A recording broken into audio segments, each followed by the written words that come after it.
వృషభ రాశి వారికి ఈ వారం మధ్యలో కొంత ఆరోగ్యపరంగా చికాకులు రావడానికి అవకాశం ఉంది. ముందు జాగ్రత్తగా ఉంటే ఎటువంటి సమస్యలు ఉండవనే చెప్పుకోవచ్చు.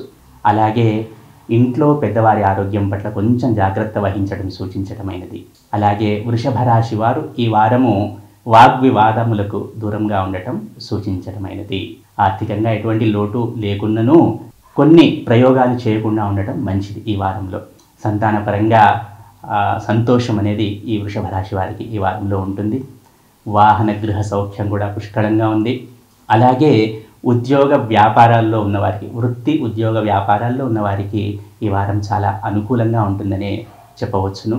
అలాగే ఇంట్లో వివాహ యోగ్యత ఉన్న పిల్లలు ఎవరైనా ఉంటే తప్పకుండా వారికి సంబంధాలు చూడటం మొదలుపెట్టాలి.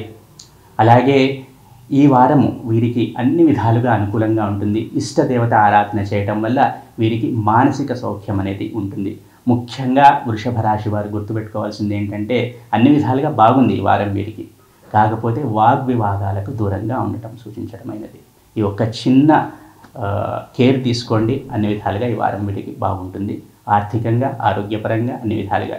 వారం మధ్యలో చిన్న చిన్న సమస్యలు రావచ్చును, బట్ ఏం టెన్షన్ పడాల్సిందేమీ లేదు. ఓవరాల్గా బాగానే ఉంటుంది. ఈ వారం వీరు ఇష్టదేవత ఆరాధన చేయటం వలన అన్ని విధాలుగా ప్రయోజనకరంగా ఉంటుంది అని చెప్పవచ్చును.